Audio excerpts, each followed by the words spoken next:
Hola, ¿qué tal? Solemos reconocer que vivimos en un mundo bastante ajetreado. Nuestra cabeza anda a menudo llena de proyectos, planes, tareas y muchísimas otras cosas. Además, el tiempo, la responsabilidad, los compromisos suelen preocuparnos excesivamente. Y en esa inercia andamos un día y otro, un estilo de vida precipitado que desgraciadamente suele ser contagioso y que sin querer trasladamos de unos a otros.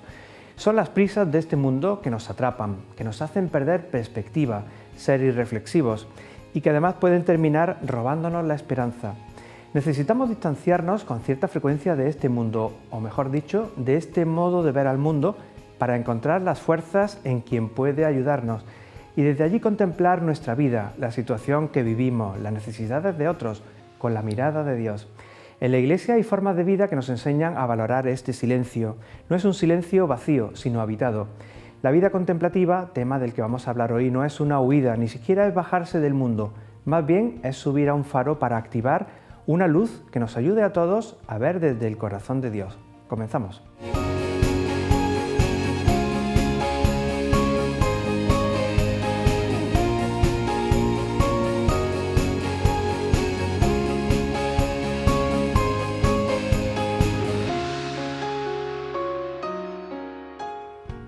La fiesta de la Santísima Trinidad nos recuerda que hay alguien que nos ama infinitamente, que está preocupado por todos y cada uno.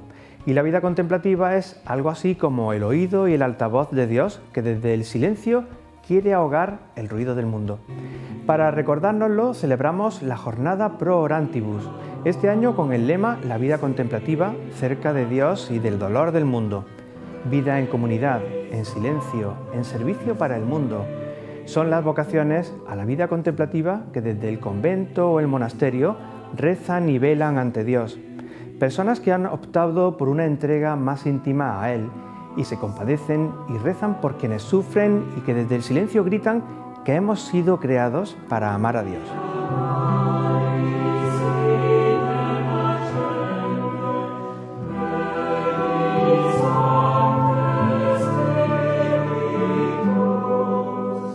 En la organización de la vida religiosa podemos hablar de institutos de vida consagrada, entre ellos los institutos religiosos de vida contemplativa. ¿Cómo nace una vocación a la vida contemplativa? ¿Qué es el apostolado de la oración? Pues nos lo cuentan las hermanas de la Orden de la Inmaculada desde el convento de las Concepcionistas en Algezares.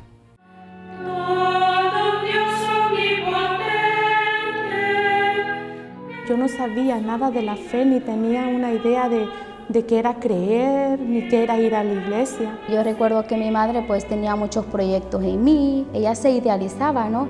Yo sentí que Dios allí me llamó profundamente a encontrarme con Él. Me veía realizada como abogada, ¿no? Pero sin embargo yo sentía que ese deseo no me llenaba interiormente. Por ejemplo, a mí me habló Dios en la amiga que me invitó a los acólitos. Comenzó en mí la inquietud de preguntarme qué era lo que el Señor deseaba de mí, ¿no? Escuchando el testimonio vocacional de una religiosa, donde en mí empezó como un peregrinaje en la fe. Y me llamó interiormente a dar un paso también. Donde yo me planteé qué era lo que Dios quería para mí. Es como esa música que escuchas a lo mejor en un momento determinado y queda en tu cerebro, ¿no? En tu pensamiento.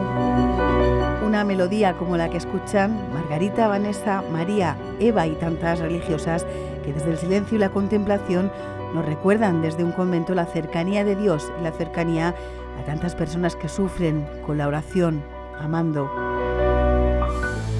Las vocaciones de Margarita y Vanessa vienen de lejos, un colegio religioso, una familia creyente, aunque no practicante, o el testimonio de amigos que logran despertar un especial interés por la vida religiosa, interés que fue creciendo en ellas a pesar de las dificultades.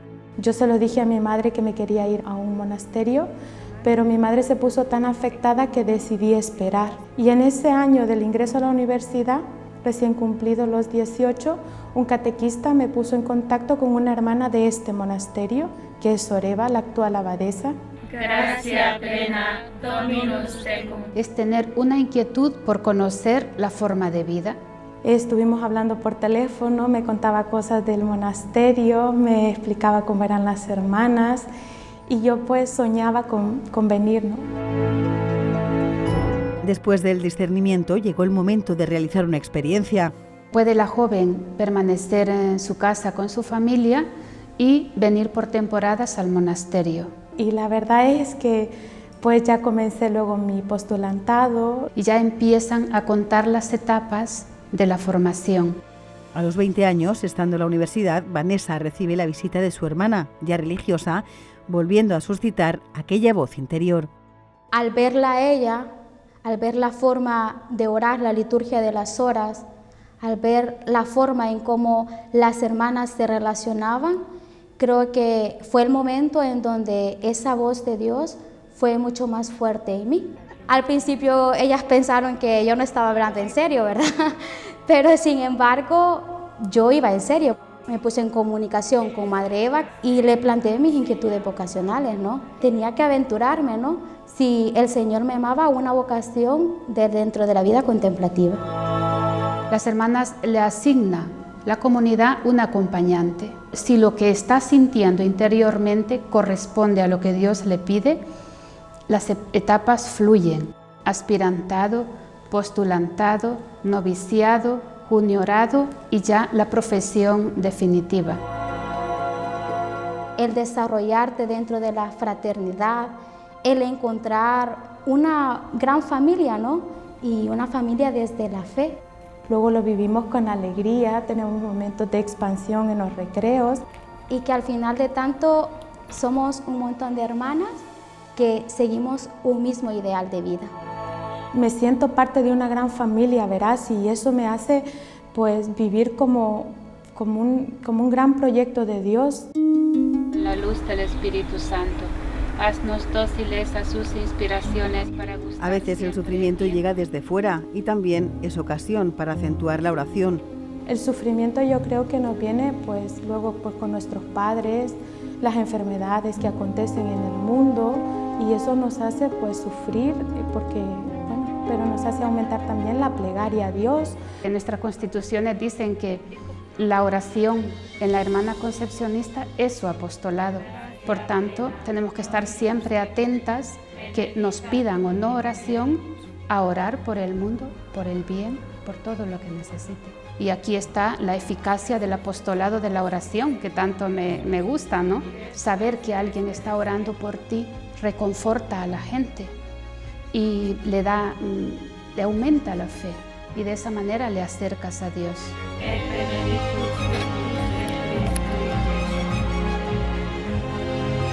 Volveremos en próximas semanas para conocer mejor el convento San Antonio y cómo viven las hermanas franciscanas concepcionistas.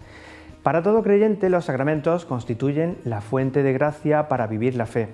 En la UCAM, más de 20 estudiantes han recibido el sacramento de la confirmación. Uno de ellos ha podido recibir los 3 sacramentos de iniciación cristiana. Nació en Ecuador, ahora vive en Yecla. José Luis es alumno de segundo de fisioterapia en la UCAM. Con 25 años ha solicitado bautizarse. Siempre desde pequeño me ha gustado salir en la Semana Santa. Mis tías, mis tíos son todos creyentes, también he ido viendo, pero siempre como me habían dejado la opción esa del no creer, siempre he ido buscándola para ver cuando verdaderamente esté preparado meterme a coger los 3 sacramentos de la religión. El bautismo para la iniciación cristiana, en la cual empieza una nueva vida y deja atrás la anterior, la comunión y la confirmación de que creo en Dios. Un paso que quería dar desde hace un par de años, para el cual también han ayudado sus sobrinos. Mi sobrino es el pequeño y fue un factor contribuyente más porque él también me decía: Tito, yo quiero que seas tú mi padrino. Fue como un factor más, porque yo ya desde los 18 yo ya decía me quiero bautizar y demás, pero no encontraba la manera de poder hacerlo hasta que en la UCAM lo he podido realizar. La iglesia de San Bartolomé, en Murcia, acogía esta celebración que era presidida por el obispo auxiliar, Monseñor Sebastián Chico. Y del Hijo y del Espíritu Santo. Amén. Para llegar ahí ha recibido una formación en la fe, respetando siempre su madurez y libertad. Nos ha ido hablando Luis Emilio así libremente de lo que es la religión. nada de decir esto es así y así. Lo ha ido siempre explicando a través de vivencias. Junto a José Luis, casi 30 jóvenes se han preparado también para recibir el sacramento de la confirmación. La ceremonia, que tuvo lugar en el Templo de los Jerónimos, era presidida por el obispo emérito de Burgos, Monseñor Gilellín. Jóvenes universitarios que quieren llevar en su vida y ambientes la luz de la fe para ser testigos de Dios en este mundo. La Iglesia recibe de Dios el encargo de ir por el mundo para bautizar en el nombre del Padre, del Hijo y del Espíritu Santo, y así dar a conocer a Dios. Este domingo celebramos la fiesta de la Santísima Trinidad.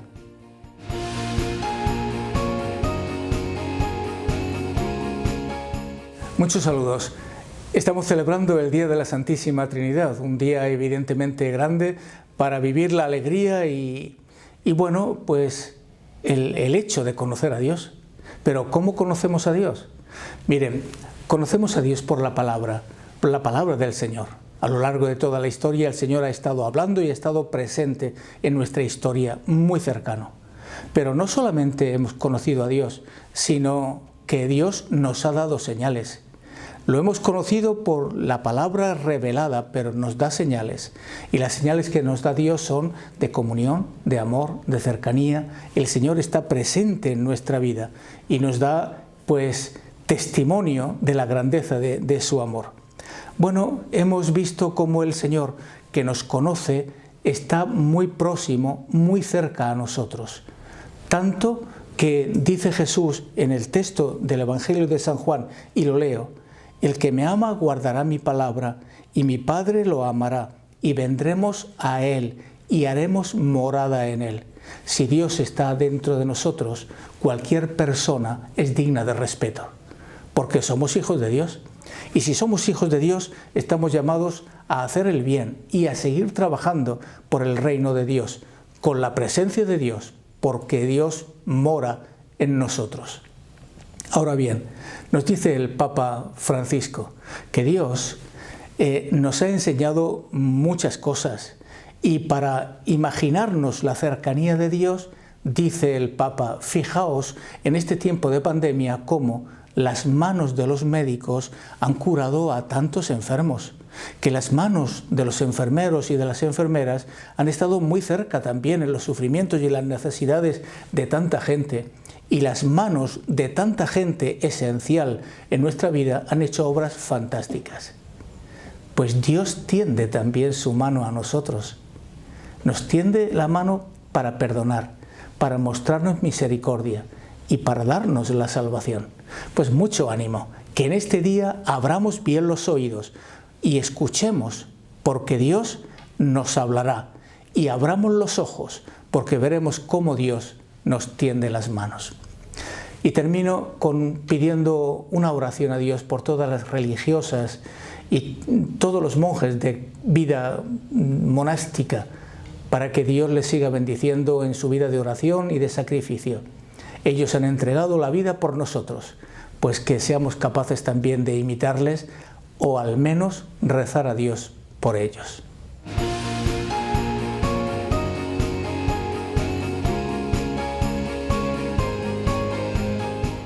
Juan Pablo II fue un incansable defensor de la dignidad humana, un modo de proyectar la misión de la Iglesia y su propia vivencia de relación interior con Dios.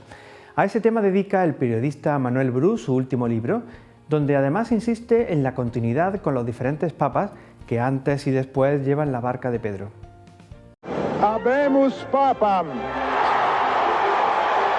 Los principales acontecimientos en la vida de Juan Pablo II a través de una obra divulgativa que recuerda su vida y pontificado, especialmente su defensa de la dignidad humana. En San Juan Pablo II, evangelizar y humanizar estaban íntimamente unidos. Cardinalem Wojtyła. No hay verdadera humanización si no es la de la evangelización, pero tampoco hay una verdadera evangelización si no es una evangelización que humaniza. Con aiuto di Dio e con aiuto dei uomini.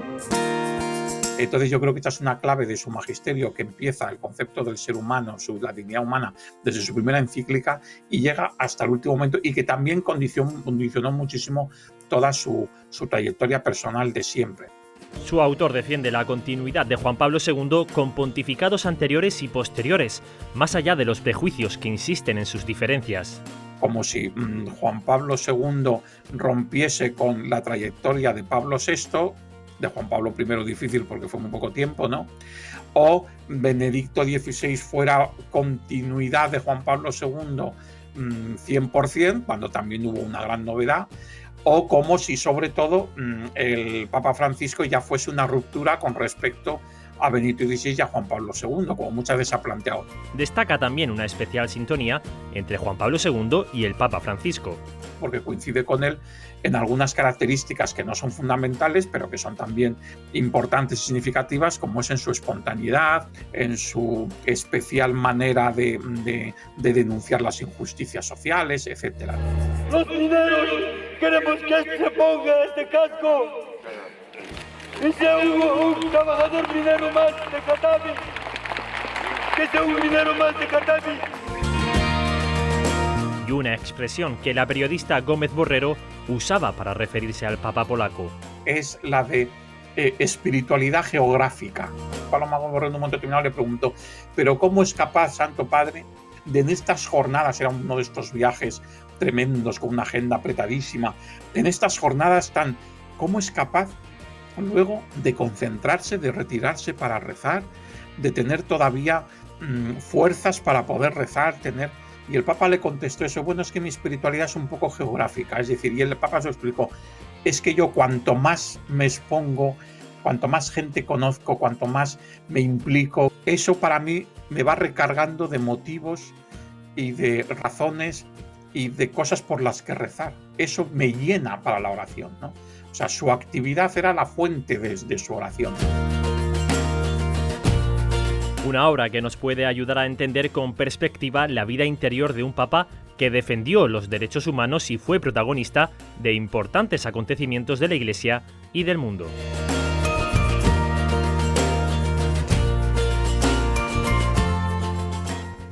La defensa del ser humano desde el ámbito público. En los inicios del proyecto europeo, la fe ha sido un motor importante, como demuestra el testimonio del estadista francés Robert Schuman, considerado uno de los padres fundadores de la Unidad Europea y ahora un testimonio como creyente. En las próximas semanas el Vaticano decidirá si uno de los políticos más importantes de Europa fue también un héroe de la fe. Se trata de Robert Schuman, uno de los padres de la Unión Europea. De confirmarse, la decisión del Vaticano sería el paso anterior a la beatificación. Robert Schuman es un modelo de persona comprometida con el servicio del bien común. Creo que es una manifestación extraordinaria de lo que es la caridad del servicio al prójimo. Bernard Ardura ha sido el encargado de recopilar pruebas que demuestran que Robert Schuman vivió como un santo. Recuerda que ya como político, después de la Segunda Guerra Mundial, dedicó todas sus energías a reconciliar a países rivales en Europa y puso las bases para que no hubiera más guerras en el viejo continente. Se trata de la llamada Declaración Schuman, base de la actual Unión Europea. Los 6 países fundadores deciden compartir todos los recursos que conciernen al hierro y al carbón, es decir, la industria de la guerra. La idea es compartir los recursos que están en el origen de las guerras. Así es imposible en el futuro que Francia y Alemania vuelvan a enfrentarse. Bernard Ardura dice que Robert Schuman mostró su fe también en sus misiones difíciles como ministro de Exteriores de Francia. En una asamblea general de la ONU en Nueva York pronuncia un discurso con una extraordinaria fuerza dirigiéndose a los representantes de la Unión Soviética, acusándolos de que a través del Partido Comunista de diferentes países socavan la democracia y la autoridad del Estado. No es un hombre con miedo ni tampoco dulce y suave, no, tiene la fuerza que le da la fe. Para ser declarado santo, el Vaticano pide que se demuestre un milagro realizado por intercesión del candidato. En el caso de Schuman, podría decirse que hizo un milagro en vida, pues con su plan, Europa ha atravesado el periodo más largo de su historia sin guerras. Servir al bien común desde la política y la gestión pública. Vamos a conocer al movimiento político Unidad. Lanzado hace 25 años, el movimiento político por la unidad sigue desafiando a los políticos a anteponer los derechos humanos a los intereses personales. Ma in politica si può vivere il Vangelo. ¿Se puede vivir el Evangelio en la política? Mi respuesta, basada en mi experiencia, pero también en la de muchos otros, es que sí podemos. Es una forma práctica de hacer política. A principios de mayo, el Papa Francisco felicitó públicamente al movimiento por su 25 aniversario. Saluto in particolare gli aderenti al Movimento Politico per l'Unità, fondato da Chiara Lubich 25 anni fa. Auguri e buon lavoro al servizio di una buona politica. La buena política significa sobre todo servir al bien común. Como explica el presidente del movimiento, Mario Bruno, requiere comprender las necesidades de los pobres. Comprendiendo las necesidades de los pobres, podemos dar una respuesta a todos. De esta comprensión surge un político modelo, que no se preocupa por su carrera, sino que trabaja por el bien común.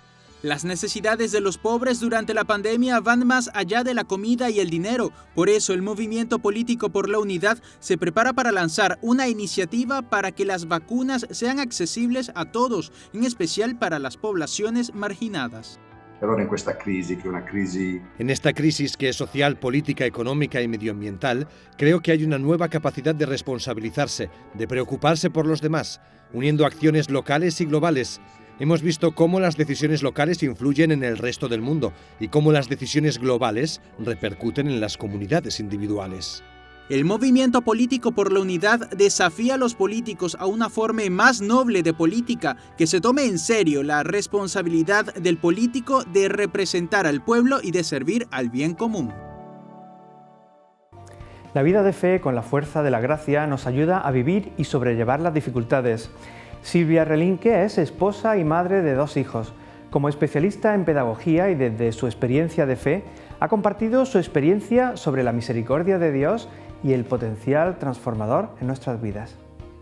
Solo desde la sed se encuentra al que te ama desde niña, incluso no entendiendo nada ni jamás le veas. Solo desde la sed se encuentra ese amor con mayúsculas que supera a otros dioses tan poderosos en nuestra tierra. Solo desde la sed se encuentra un tesoro escondido en medio de la tormenta. Tesoro que ya no sueltas, aunque el éxito o el dolor llamen a tu puerta. Con la mirada en la fuente divina, la espiritualidad, para Silvia Relinque, remite más a un camino de sed que de agua. Un don, el de la escritura, guardado desde niña, irrumpe provocativamente. Fluyen entre líneas duras experiencias y contrariedades vividas a lo largo del camino. Yo me iba a dedicar a la danza clásica y bueno, pues por una lesión se trunca ese futuro de ser bailarina y ya me encuentro con mi primera experiencia de duelo, de pérdida. Tendría 18 años. Más tarde vive el rechazo en el trabajo. Ejerzo como pedagoga en un centro educativo y sufro en mis propias carnes un despido improcedente. Me facilitó ponerme en el lugar de tantas personas que pueden sufrir situaciones injustas, ¿no? Luego llega la preocupación familiar. La enfermedad de mi padre hizo mucho para pensar, pues mi padre tuvo un cáncer y me da para pensar qué hago con mi vida en el presente, en el hoy.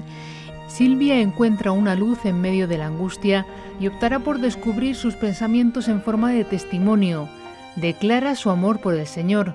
Confiesa que en momentos difíciles lo único que nos sostiene es su ayuda. Y por supuesto el valor de la Eucaristía, de los sacramentos, de la oración. Y más allá de eso, a través de eso, encontrar al Señor internamente, ¿no? Deseando ayudar a otros que pasan por momentos difíciles, escribe su experiencia de superación a través de la fe. La editorial Santidad y Antonio Gargallo le animan y publican una obra que destila confianza en Dios más allá de los acontecimientos. Yo decía, Señor, si esto aconteció en mi vida es para que dé un testimonio que la muerte o que el fracaso, que los duelos no tienen la última palabra y que la incertidumbre o la pandemia que estamos pasando ahora no tienen la última palabra. Y que la vida en mayúsculas y con el Señor, arraigados en Él y con nuestra Madre, pues es la fortaleza que tenemos para superar tantas dificultades. Arraigados solo en Él, nos habla de la fuerza de la misericordia y ternura de Dios ante cualquier circunstancia. Que si no es con su gracia, es muy difícil. Ayudados de su gracia siempre. En situaciones de oscuridad, pues que ayudados de su gracia encontremos la luz. En situaciones de incertidumbre, que ayudados de su gracia encontremos confianza. Aunque no entiendas, aunque no comprendas, porque la vida muchas veces te distrae con otras cosas pensando que la solución está fuera, está en un momento puntual y no. El del camino en el Señor es el único que nos da plenitud y vida eterna, y así lo he experimentado. La autora no oculta en Dios su deseo con esta obra. Ojalá que esto le agrade a Él y pueda ayudar a otras personas a encontrar sentido a lo que estén pasando y a fortalecimiento de esa fe. Un trabajo que bebe del Evangelio, que aporta buenos consejos y recursos de ayuda. También poesía, con una finalidad: facilitar el acercamiento al Señor. Solo desde la sed te veo, ternura y escucha siempre atenta, palabra serena y sabia, pan de vida y plena y eterna. Que solo desde esta sed me dirija a la fuente verdadera, que no está lejos de mí ni en lo que bajo capa de bien aparenta, que está justamente aquí, en mi respiración, oración primera, en lo más profundo del alma, siempre, Señor, te quedas.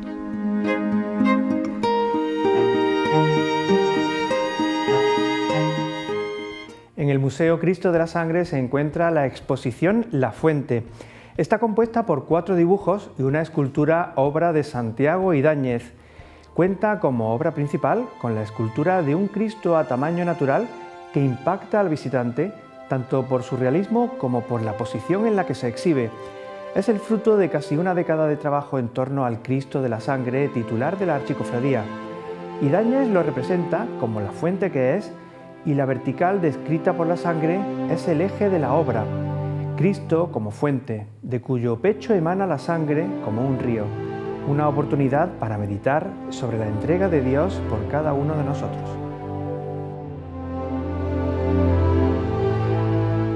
Y llegamos al final de este programa. Hemos tenido muy presente la vida contemplativa, vocaciones que vienen a ser como faros que iluminan la Iglesia y el mundo con su entrega y oración. Un modo de expresar la belleza de la vida interior, corazón de una vocación que sigue mostrando al mundo y a la propia Iglesia el valor de Dios como meta de nuestras aspiraciones más profundas. Una vocación profundamente alegre. Nosotros nos vemos la semana que viene. Sean felices.